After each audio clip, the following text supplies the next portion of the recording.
I've only ever hiked with other people up until the day I hiked somewhere by myself on accident several months ago.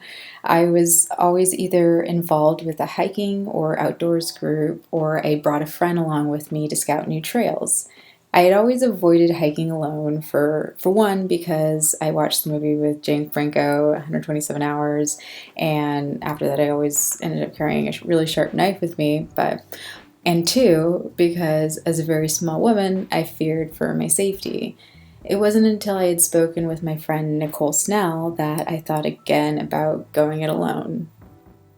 So I am a self-defense instructor and international speaker, and I speak mostly on personal safety, violence prevention, and self-defense topics.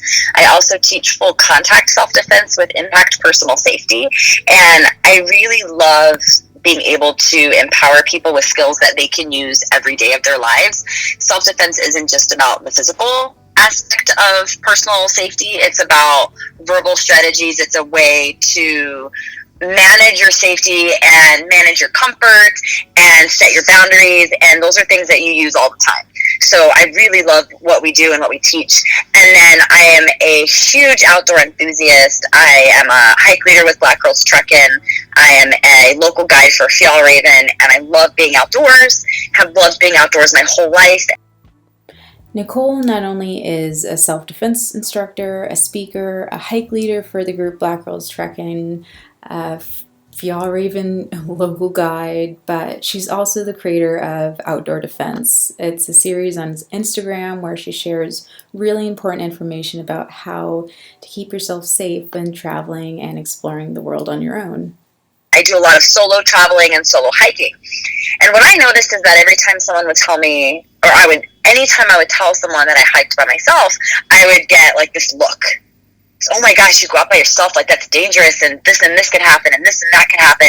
And I don't feel that I should be limiting my life based on what if scenarios. I don't feel like I should be limiting my life based on fear that something bad could happen.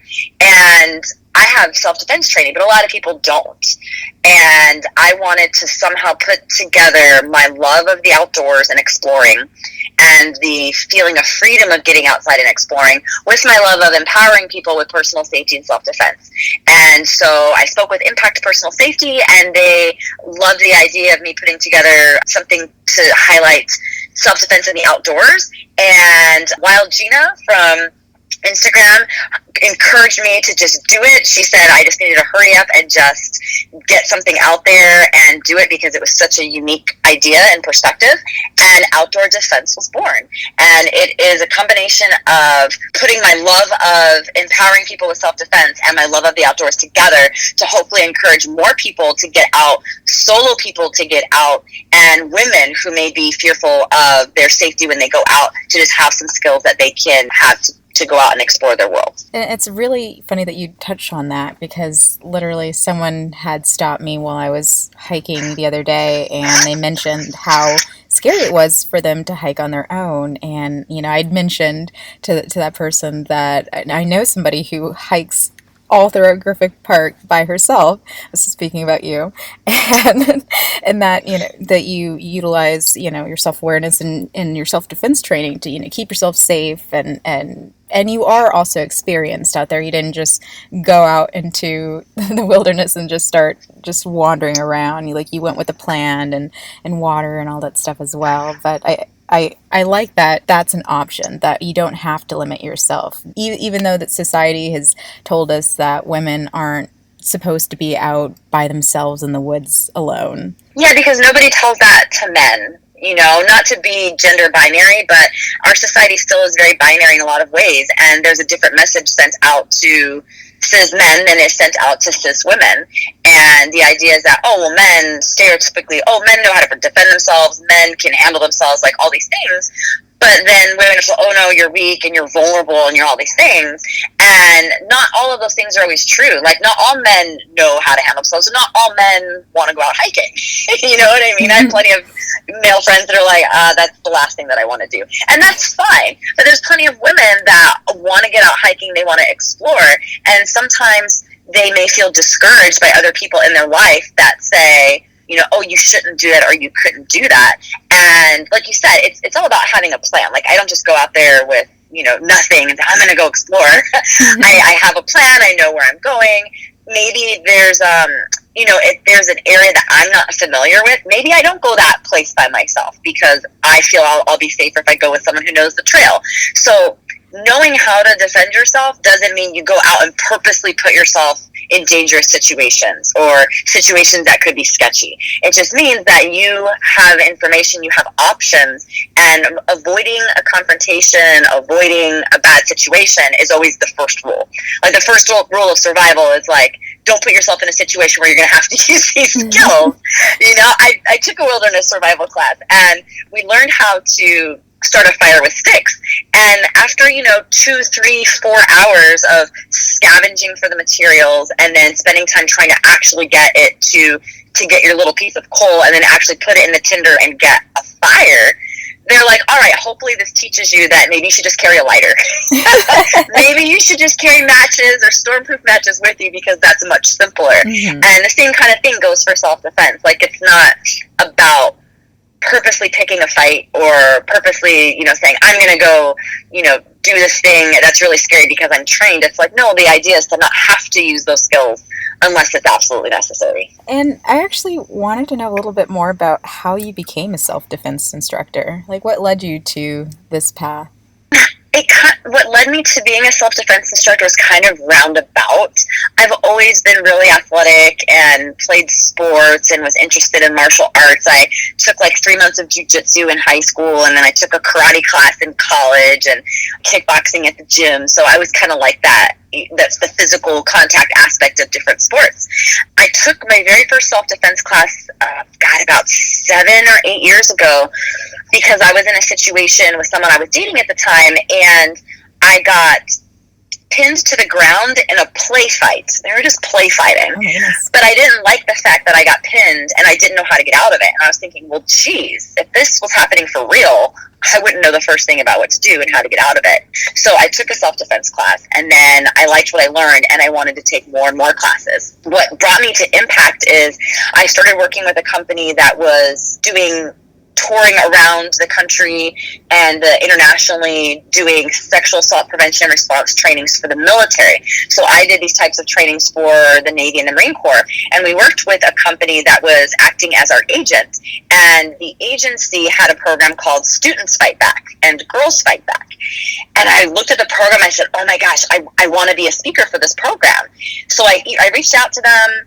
They had an opening 3 months after I reached out to them, and they called me in and they hired me. But in order to be hired, I had to take and pass an Impact Basic Self-Defense class. And after taking the class, I said, oh gosh, I want to teach. I want to do this all the time. So I told them my interest in teaching. I became an assistant and started assisting classes. And then I got trained to be an instructor. And now I teach kids classes. I teach at the high schools, both to all-girls schools and to co-ed schools, and I teach adults in both private and public classes, and I love it. In fact, today I just had 2 of my high school classes graduate today after 9 classes, and it's so inspiring to see them fight. They're so strong. Love them. Congratulations. Thank you. So it sounds like these classes are really for everyone, not just women, but also men and people of all different ages and of all different backgrounds. A lot of your classes either stem from the military or just people in general, just out in their day-to-day life. That's really cool.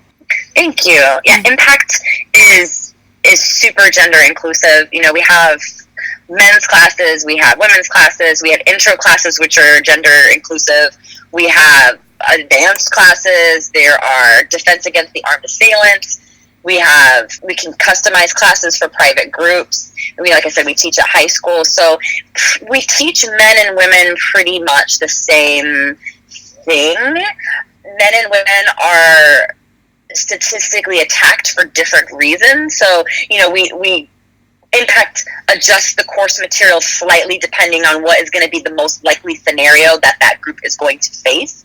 But, anything that you teach in a women's class, a men's class can use. Anything you teach in a men's class, a women's class can use. Mm-hmm. So it's Impact is believes really strongly in that self-defense is not what you should do, it's what you can do. It's about giving people options. It's about giving them a choice in what they can do in a situation, and training them in the adrenaline state, which is, a heightened state of adrenaline that you're faced with when you're facing a dangerous situation or a very traumatic situation.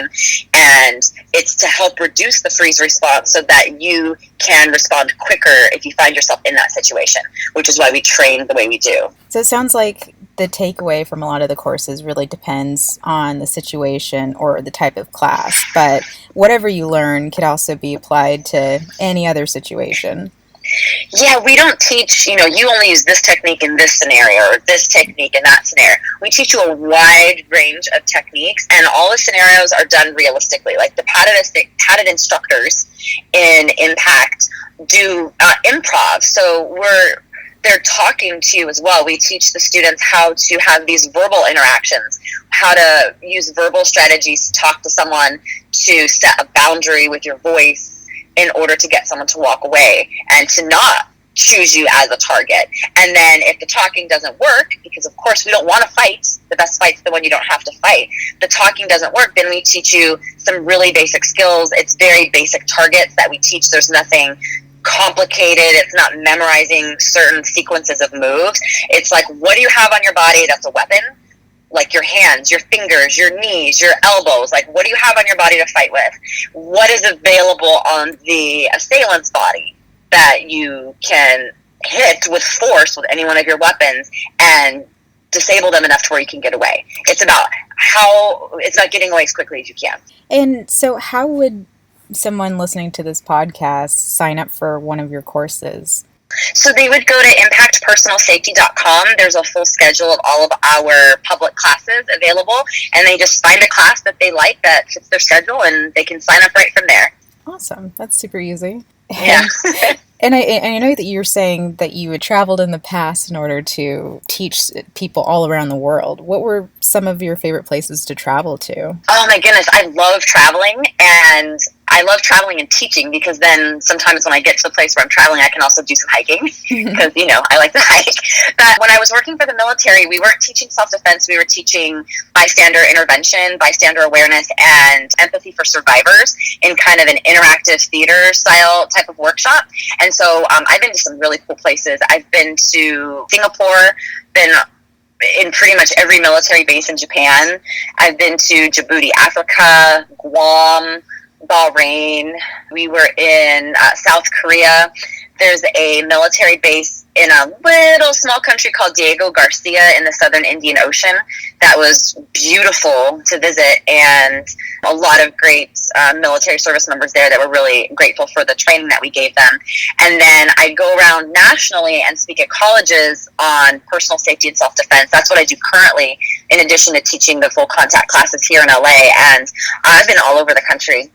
Pretty much every state, the East Coast, Alabama, Florida, up to the Midwest, Chicago, Ohio, Kansas, and then over here on the West Coast, Washington, Oregon, Arizona, been everywhere, and I just love it.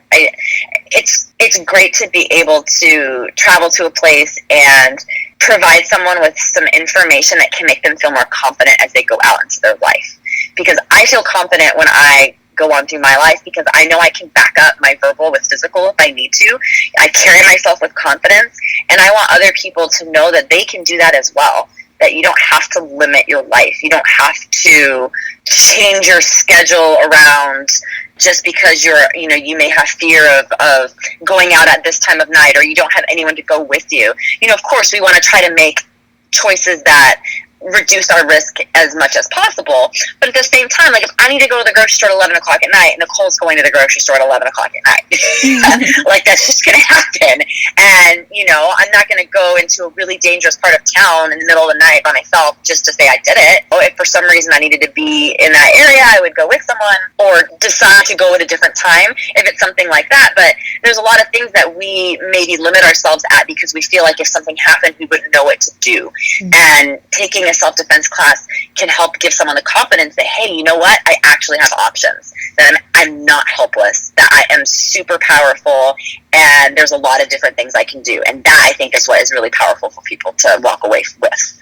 So, what advice do you have for people, especially women who are listening to this, when hiking or traveling alone? Like, how can we avoid danger? Or what are some of like the basic tips that I should take away? So Impact doesn't really believe in tips. Okay. So in the general sense of what a tip is, because a tip would imply that if this happens, you do Y. If X happens, you do Y. And self-defense and the world in general is not really like that. I can't say, hey, if anyone ever approaches you like this, you're always going to do that. Mm-hmm. So what we do is we give people ways to manage their safety, which again puts the control back with the person. They get to decide what's going to work best for them in their life, in their specific situation, because they're all different. So the first one is awareness, and I just finished up part 2 on outdoor defensive awareness, which is just noticing what's going on around you. You can avoid something if you're aware of it. If I'm walking down the street and I see someone that's acting funny or weird or angry or yelling at the wall or, yelling at someone else, I might choose to walk on the other side of the street or turn around or, do something to avoid that thing. So being aware allows me to then make decisions based on that information. And it allows me to notice things that I can then prepare for if I need to. Say I can't avoid that thing, but I'm aware I see it. I see a danger or I see something weird coming towards me, then I can take steps to, okay, what can I do now? And then the next thing that I would say is trust your intuition. Like, really, everyone should trust their intuition. A lot of times we, as humans, we deny our intuition. We say, like, oh, it's nothing, or oh, I'm just being silly, or if I react to this, someone's going to think bad of me, or someone's going to get offended if I walk out of this elevator right now. They're going to think that I think that they're a bad person if I turn around and look at someone who's walking behind me right now. And what I say to that, what we say in classes is like, your safety is more important than someone else's feelings. If you offend someone, let them be offended. Let them sit with that, because your safety is more important. I'm going to make a choice that puts me in the safest position, and if someone else takes offense to that, then let them. But it lets me walk away safely. Like, I don't care what a stranger thinks of me. Let them think whatever. It's not about them. I am not going to compromise my safety by saying, oh gosh, if I do this thing, if I turn around and look at this person who's walking behind me, or if I tell this person, hey, I want you to step away from me because you're too close. If I tell them that, then they're going to get mad. So instead of them getting mad, I'm going to put myself in a compromised position. No. Your intuition is sending you a message, listen to it, because its whole purpose is to keep you safe.